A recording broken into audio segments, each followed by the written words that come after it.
if you're a young person watching this is leadership. This is patriotism. This is what it means to put the country first and put the party first and put the cause first. When your arm gets tired, you let somebody else finish pitching the game.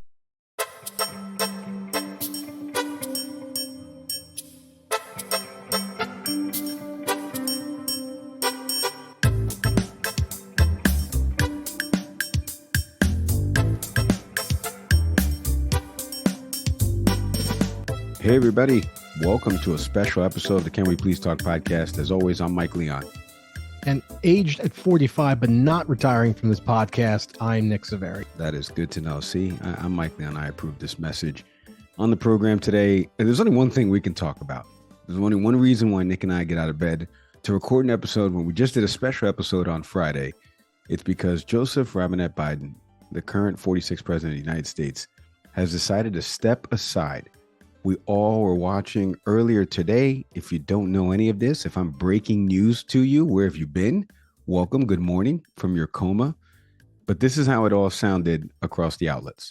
This is an NBC News special report. Good day. We are coming on the air with significant breaking news and a critical moment in the presidential race. NBC News has learned President Biden will step aside as the presumptive Democratic nominee. He will suspend his bid for a second term, and instead he will pave the way for a different Democratic candidate to face former President Trump. My fellow Americans read a statement that he put out earlier today. Over the past 3.5 years, we've made great progress as a nation.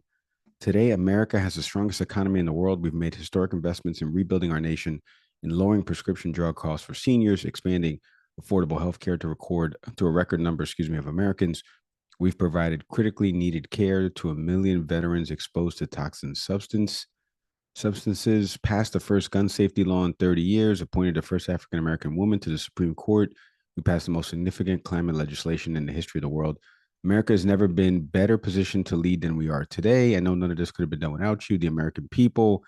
And then he said, it was the greatest honor of my life to serve as your president. And while it has been my intention to seek reelection, I believe it's in the best interest of my party and the country for me to stand down and focus solely on fulfilling my duties as president for the remainder of my term. And then obviously he said at the end, I believe today, what I always have, that there's nothing America can't do when we do it together. We just have to remember we are the United States of America. When we do it together, the Democratic Party maybe did this together and pushed this man out. Maybe not. Maybe it's all of the recent polling data. There's a lot of rumors that are swirling around out of DC that different factions were kind of showing the president different data points, and his inner circle was starting to get a little bit whittled, you would say, and they were starting to say maybe there isn't a path here realistic for him. So now, for people that don't know, Kamala Harris has entered the race. She announced that she will be entering the race. Obviously, she's been on the phones, working the phones right now because she's going to need the delegates. Nick and I are going to just explain that in a second, how this process is all going to work out. But she announced that she's intending to run for president in 2024. There's thoughts that once the convention happens August 19th in Chicago, that we'll get an open convention and we'll get some other candidates that are jumping in. One of them, potentially California Governor Gavin Newsom. He released a statement saying that he supports Kamala Harris for president. Obviously, she was the attorney general out there in San Francisco. So he's familiar with her, and she was a senator representing the state. So he's very familiar with her, obviously. So he gave a full endorsement today. So there's one person you can kind of cross off the list of a potential person that would jump into the mix. We'll see if anybody else jumps into the mix. But Nick, I want to get your reaction. I got a lot of text messages today. I shared with you the text message I got on Friday. So for everybody listening here, I got a message from a news producer on Friday that said it was a segment that I had done. They sent me the clip, and then it said, be ready on Sunday. And I said, be ready for what? Well, there's rumors that Biden may announce that he's going to step aside. And I said, hey, Joe, how about take the weekend? Think it over. You know what I'm saying? Just like in jest. But, that text went out to me Friday, and then here we are Sunday. And this really happened. And this is the first time, obviously, in my lifetime, I can remember something like this happening. So, Nick, I'll go to you first. We've been vocal about what happened in the debate. I'm going to get into this in a second in my take. But first, your initial reactions of him actually stepping aside and doing this, the timing of it. What do you make of it all?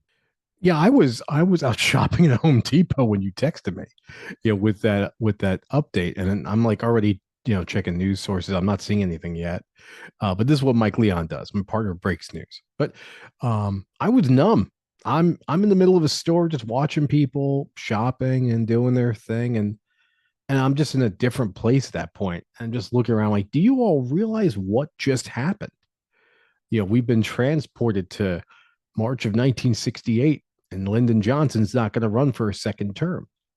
Totally different context as to why, of course, but this is stunning. It shouldn't be stunning, like practically speaking, in a in a normal election cycle in a normally operating country, like this would be the most sensible thing in the world. But Joe said he was going to stay. The president was adamant. But and I have to give credit to people who made the sports analogy. And I think you and I, not on this show, but we've texted each other about this before, that, oftentimes, you'll have a coach come forward and say, well, I'm not going anywhere. And the general manager and the owner of the team will say the same thing. The phrase you always hear is vote of confidence. And the more chatter you hear about this person not leaving, it usually means because there's a lot of momentum for this person to go. And that's what we saw.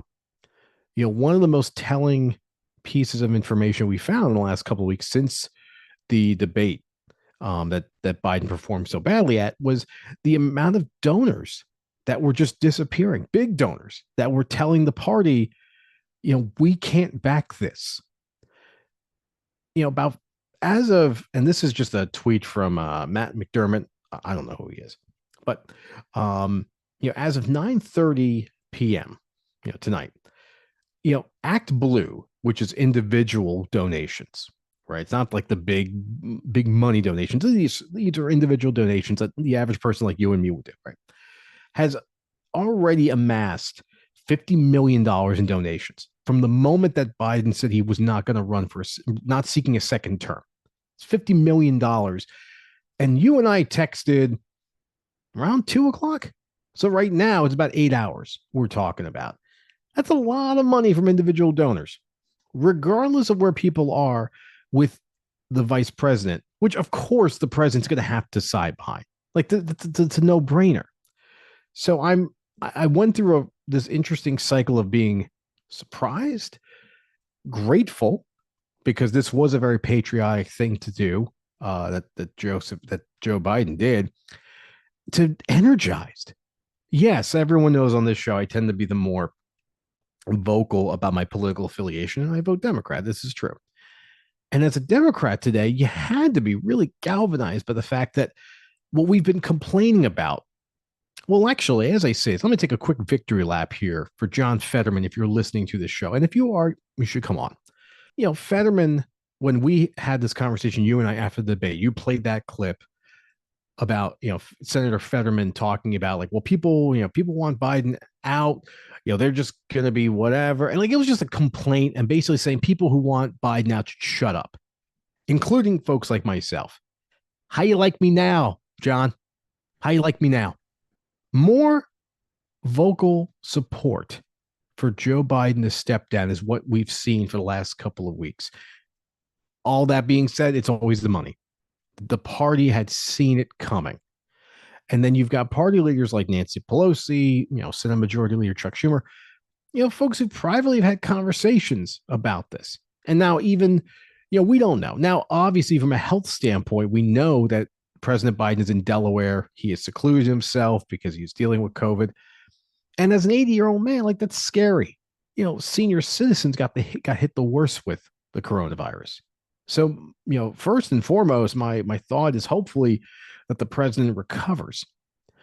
But what we saw today was an extremely historic moment. I'm going to always remember where I was when I got the text from my co-host that the president was not seeking a second term. I'm always going to remember just that sense of elation that we've turned a corner, that we're going to insert some youth and some energy into a race that, as my co-host has been saying from conversations he's had, focus groups, TV appearances, you name it, nobody wanted that race. The numbers were telling you that. The majority of Americans did not want Biden v. Trump 2.0. And now we're not going to get it. That's right. Let me see if I can add a bow to this, Nick, because let's start with the histrionics here. First off, shout out to everybody that's texted me, that's DM'd the show, sent emails, looking forward to commentary. I had a lot of people saying, I can't wait to hear Nick's thoughts on this. So you got Nick's thoughts. Let me give you some of my thoughts for a second. The first thing is, and I alluded to this in a previous episode, we all made fun of him. We have to have some self-awareness here. We all made fun of him. Representative Dean Phillips. We all made fun of him. Every single one of us, as he went out there and did a couple different shows across television, Pod Save America, and some other shows, he was made fun of because he sounded the alarm. He said, look, it's early. I get it. The polling right now doesn't look great, and it doesn't look in his favor. He said that, right? Not us. He said that. So we go through the primary season, and we don't really have the major hiccups that the president had in terms of media appearances. If you notice the buildup to all of this, Nick, and why, using your football analogy, I like the college football one. It's like when the boosters say this coach has got to go, it's because they see something happening with the coach. It's externally facing. And then, the internal people that matter are like, we got to pull the cord. The perfect example I can give is when I worked with the New York Knicks organization, and there was something that Phil Jackson did in a public interview that got people internally to say, Phil's not the person to lead us anymore. And he ended up getting let go in 2019 because the external was seen, and now the internal pressure starts to amount, right? And so I look at this now over the last, again, I'm going back to when the primary season started. So let's go like when the GOP August and then going into the fall and now where we are right now. We didn't run through any hiccups until President Biden's campaign decided to set up this debate with CNN, circumventing the conventional norms. And they circumvented it, worked with the networks, worked with the Trump campaign to do this debate because they felt they were losing and they wanted to get their candidate out there and get ahead of all of this. Now, I put a tweet out earlier today that said, I don't know if we should be giving these people a medal or if we should be firing them. Well, come to think of it, and then ... Because right now, without that debate, we may not have what we're having right now, this cascade effect. We may not have any of this, where we actually saw the current president of the United States on stage for an hour and a half with 12, 14, whatever, 15 days of prep because he had just come back from Europe on a trip. And he looked like he didn't know where he was. And he looked like an older man that just happened to put on a suit and they sent him out there to go debate another older guy. And I think obviously that debate is the single point where everybody can point to and say, just from the standpoint of the visuals, that President Biden could not do the job for 4 more years. If you listen to our previous episode, Representative Dan Goldman was on, and he had echoed something similar that was being echoed by other members of the House, that it's not could he do the job, it's could he do it for 4 more years. You don't get to do the job and then all of a sudden midway through decide to step down. So the debate really shined the spotlight. The subsequent TV interviews with ABC News and NBC News with George Stephanopoulos and Lester Holt, respectively, didn't do him any favors. A one-on-one setting, well-lit room, primetime audience. It didn't help. And then some of the heat comes off because the former president of the United States was almost killed. And the RNC had their moment to reflect on their candidate. But then things started to pick back up again, Nick. After the convention speech, when Trump, in that last hour of the speech, started to play the usual hits before a huge audience watching, and people were like, oh, this guy truly hasn't changed. So now the attention turns back to the other guy. Can the other guy do it? And so I first wanted to look at the histrionics of all of this and say, we all need to realize that we lack some self-awareness here.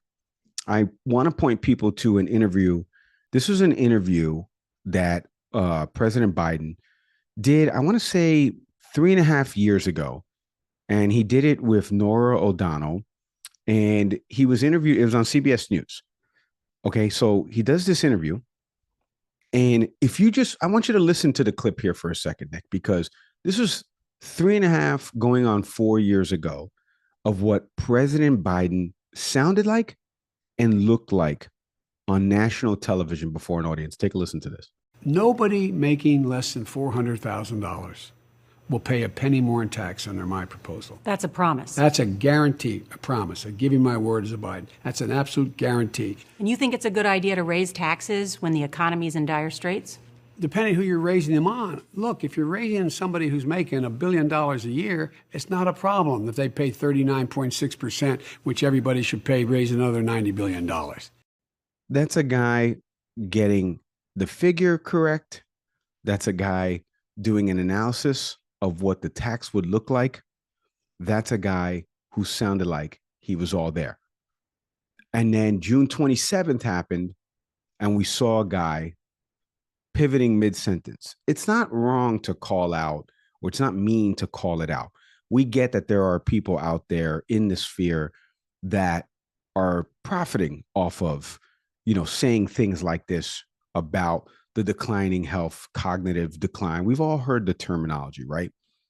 But they don't do it for their guy, but they do it for the other guy. We get it. We get it. There's money being made off of that. I'm not going to go into all of that. But what I do want to say back on Biden, different man from 2020 to 2024. Now what we have to do, though, is figure out the process of what we do over these next 4 weeks. So for people that don't know the process, Mike, I don't get it. What happens now? Truly, what happens now? We haven't seen anything like this, right? Well, I told everybody already that August 19th, is the Democratic National Convention. It's going to be at Chicago. And what's going to happen right now is because Biden stepped aside willingly, there's more than 3,900 pledged delegates. They're going to meet at the convention. Everyone's cast their first ballot. Obviously, Kamala Harris has entered the race. We don't know if any other candidates are going to enter the race. If no other candidates enter the race, we would assume on that first vote that she will win the majority of the delegates and she'll accept the nomination at the convention. If no candidate wins, then the majority of delegates on that first ballot. So she doesn't win. Let's say 2 or 3 other people enter into this race. Then there's 700 super delegates, 700 plus super delegates that are allowed to vote. These are people that are like figureheads within the party. Barack Obama is a super delegate, for example, for people to want to think about it. And then now you got the second vote. The delegates and the super delegates make up, I think, a little over 4,600, I think. And they continue to hold votes until one presidential candidate wins the majority of the delegates there at the convention.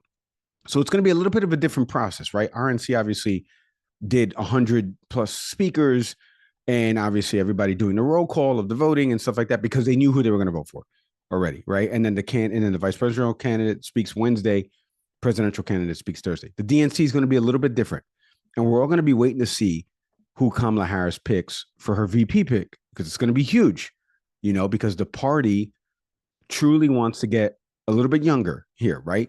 There's a couple options in the younger category. There's a couple of options of people that are in that moderate category. Andy Beshear, the governor of Kentucky, a Democrat who's won the state a couple of times. We're going to get into all of that analysis. But the first thing I wanted to do here, the second thing I should say, is for the media out there. As Wolf Blitzer was at a cafe drinking a Wolf Spritzer, as he posted this picture on Twitter. You should go check it out. And then literally an hour later, it's a picture of him at work. And somebody was like, this is why you don't answer your phone when you're off. Because all the networks now are rushing to get every single political analyst, anybody who's doing all of this on television, except a Latino who's Puerto Rican that lives in Miami. I don't know why, but more on that in just a bit. And they're all going out there now, and everyone all of a sudden is forgetting what they said a long time ago. And I want to start first with, for all of you in the television sphere, calm down. Let's let the process play out. You know where I'm going with this, Nick? Because there was a couple of different people recently having wide range of emotions on television. First, the Democrats are crying over Joe Biden. And then you have MAGA folks yelling that Joe Biden is out of the race. Take a listen. Like when your grandpa, you got to take the keys, and everybody, you got to take his keys, you got to take his keys, you got to, and he's fighting, and everybody's so frustrated. And then you finally get the keys back, and then you just cry. Because this is somebody that you love. This is somebody that you care about. This is somebody who was there for you. This is somebody you wouldn't be here without him. And you have to take something from him. Now, this is not, look, this politics is politics. But this is a human moment for one of the great humans in America. This is a huge moment for him, for his family, for all of us who love him, for all of us who wanted him to get across the finish line. But if you're a young person watching this, this is leadership. Primary. People, they had ballots. They filled out circles. They went to the voting booths. They spent money on advertisements. And as President Trump said, the Republican Party spent tens of millions of dollars running against Joe Biden. Now they just woke up one morning and said, never mind, we're canceling the entire primary. We're getting rid of our candidate, and we're pretending the election has never even happened, and we're going to let donors handpick a new nominee. Okay. You can kind of see where we are in American politics, because the first clip is none other than Van Jones, who I don't know what Van Jones is getting at there. You have to be able to disassociate yourself from a person that you worked for and a family member. One, you move yourself to emotion when that person dies, not when they're at their beach house in Delaware just hanging out. So Van Jones, do me a favor. Stop crying on TV. I know people are like, CNN, get him off television. I don't care about that. They're not going to take him off TV. And I can go into that on the Patreon version of this. But they're not going to take him off television. So you can stop with that. But Van Jones, producers that are booking Van Jones for your segment, tell Van to stop crying on TV. This is a serious moment. We don't need him to cry. Joe Biden's not dead. He's alive and well. He's got COVID right now. But like I said, he's at his beach house in Delaware. That's the first thing. Come on, man. Let's have some discourse here without crying over somebody who's still alive. Jesus Christ. The second part, Stephen Miller, who you heard there, who worked for the Trump administration, that was him on Laura Ingram's show. Why are you yelling? I thought your guy was leading this race. Why are MAGA Republicans, I saw Sage Steele come out with a video. I've seen all these different folks yelling that I don't know why. I thought he was Sleepy Joe. Like I thought Joe Biden was a nothing burger. So I thought you were already going to get past Joe Biden. Donald Trump, according to the latest polling, is still up percentage points over whether it was Biden. And then months ago, when it was taken into account of Kamala, he was still up percentage points. There was a couple of polls, like an NPR Ipsos poll, where Kamala was leading Trump in that poll. I thought your guy was leading this. Why are you yelling? Why? Speaker Mike Johnson today saying that Joe Biden should resign today from being president of the United States. My man, he's not dead. Calm down. What are we doing here? I get that everybody's jumping in different directions here, but I would urge everybody right now. This is why people don't trust the discourse in American politics, because you get a person crying over no one dying. You get another person yelling when their person's winning. And then you get another person that's living in fantasy land telling somebody to resign when, again, they're not dead and still doing the job. And we can't have a conversation about how we unite when we have three bozos like that influencing discourse, and one of them influencing policy at the highest levels. Nick, just to put a final bow on this, because this is just a special episode, no guest for tonight. Going to come back later this week with an all-new episode. But what do you make of what I just played right there? We were talking about the Van Jones clip, but like this rush now for everybody to pretend like Van Jones didn't 2 weeks ago say that Joe Biden should step aside. The man literally said something to that effect. I don't have the clip here right now because I'm not going to go through a 24/7 news cycle and try to find it for you. But he said something to that effect. And he talked about the way the president looked. Now he's crying on national television. What'd you make of Stephen Miller yelling about the process? It's not the convention yet. Democrats can do this. Joe Biden should have dropped out June 28th, to be honest with you. But he waited a little bit longer and he did it today. And then Speaker Mike Johnson telling the man to resign when the guy just said he's not running for the job again. He's only got a couple more months left in it. What do you make of it all? Yeah, it wasn't just Speaker Johnson. I also saw Josh Hawley on Twitter say something similar. I agree with you about the histrionics, and it's a little like what we see in sports television. People always have to put forward the most unnecessarily energetic take on something, when what we just simply saw was a person who recognized, I ain't got it like that anymore. Like it's time for me to step aside. And that's all it is. Yeah, Van Jones crying and making a grandfather analogy. It's just silly. And I'm not even going to comment on Stephen Miller, who probably has his white hood somewhere. Yeah, I think we all need to just be serious about it. All we know is that the current president of the United States just came out and said, I'm not running for a second term. Period. Sense. Again, all we can do now is just recite the facts and make sure people are educated along the way. For those who are angry about Biden stepping aside, and there's certainly a sentiment of he was forced out. We heard this a little bit from Representative Jasmine Crockett of Texas, who's been on this show. We heard this from, once again, my Senator John Fetterman in Pennsylvania. That side of the argument of, Joe was pushed out. I don't know what to tell you, folks.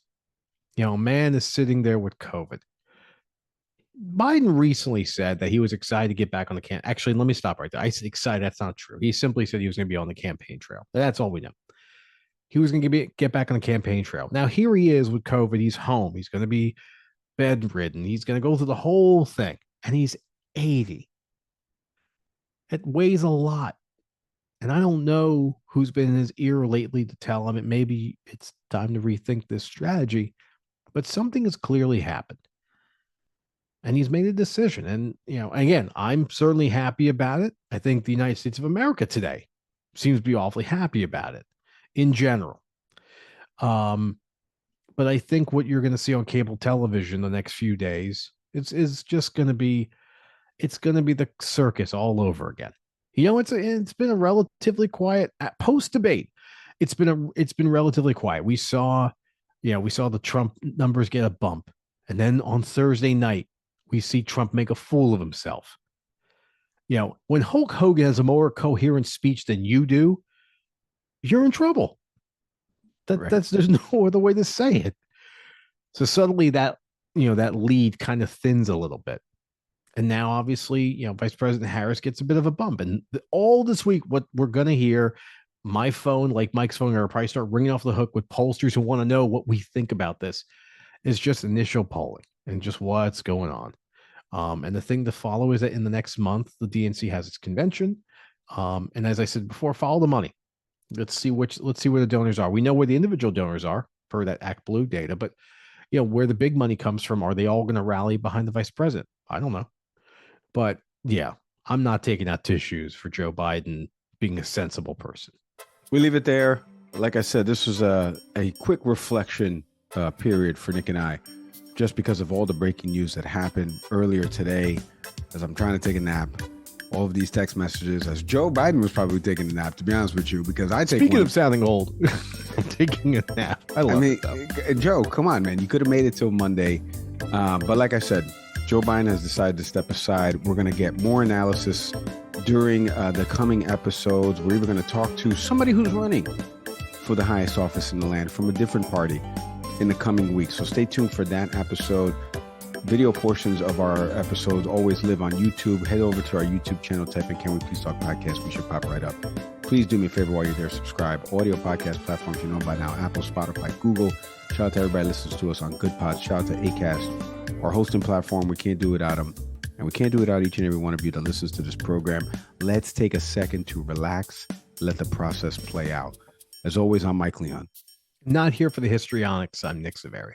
We'll see everybody next time.